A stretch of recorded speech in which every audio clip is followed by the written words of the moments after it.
Okay, so first things first, you want to get in shape. You want to drop off a load of body fat. You got to set a goal. That's going to be the most important thing that you could possibly do. And it's setting a SMART goal, something that's attainable, something that's realistic. And how would you go about doing that? I mean, you're going to bring out your old fashioned pen, notebook, and write it down. And then you're going to give yourself 5 reasons as to why you want to achieve these goals.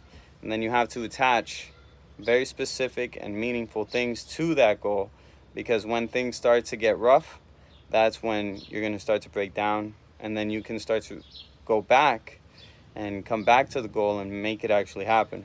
I'll give you guys an example. When I first started lifting weights, I didn't have a goal probably for the first half, 60%.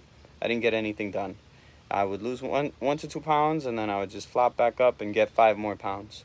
But it wasn't until I made my first goal, which was to drop off to 10% body fat, that it was achievable, because you have a definite chief aim and goal in mind that you want to actually achieve. And when you have that clear path, you can actually achieve it, because your eye is always on the prize, even when you're distracted and things are happening around you, because you know exactly where you're supposed to be, so you don't stop until that ambition is met. So for instance, I wanted to get to 10% body fat, so I started writing down, why it was important to me. For self-confidence reasons, because I didn't want to look in the mirror anymore and see a tire around my waist. Because I wanted to see my abs for the first time, because I was starting to lose hope that I was never going to be able to see my abs, maybe because I had thicker skin and bloat based on the food that I was consuming. So I made it that goal, and I started dogging all the food in the world that was healthy. But I didn't realize that I needed to sleep more, I needed to increase my water intake, until I set that goal, because I started researching what it was that I needed to do.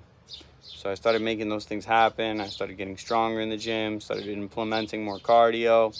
And each week that I lost 1 to 2 pounds, because I did put myself into a caloric deficit, I started to get really hungry for the results, because I started to see that I was achieving those results. Started running more, started increasing how many calories I was burning a day. I think I had an Apple Watch at the time, so I started checking out, how much calories I was burning a day. So I started measuring those things, and I measured my waist, I measured my arms, I measured my chest, just to figure out where all the body fat was. And these are things that are gonna open your eyes, because then you're gonna be able to really dive into where the actual problematic issues are. So you might start to realize, oh, I'm slamming 2 boxes of pizza. That's where my calories are going. And then you can actually address the issue. Then you can satiate yourself with protein. And then you can realize, oh, I need 200 grams of protein. I need to consume this, A, B, C. And then you'll be able to map out that plan. So moral of the story is, set a goal, make it, and stick to it.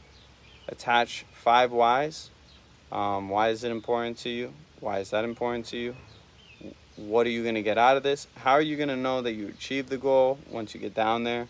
And yeah, these are all things to think about.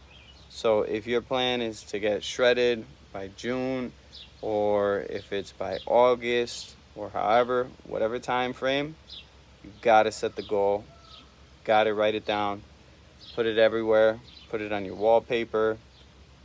If there's something that you want to look like, screenshot it, put it on your iPhone wallpaper, or put it on the refrigerator, and make it happen. Make this summer your summer, y'all.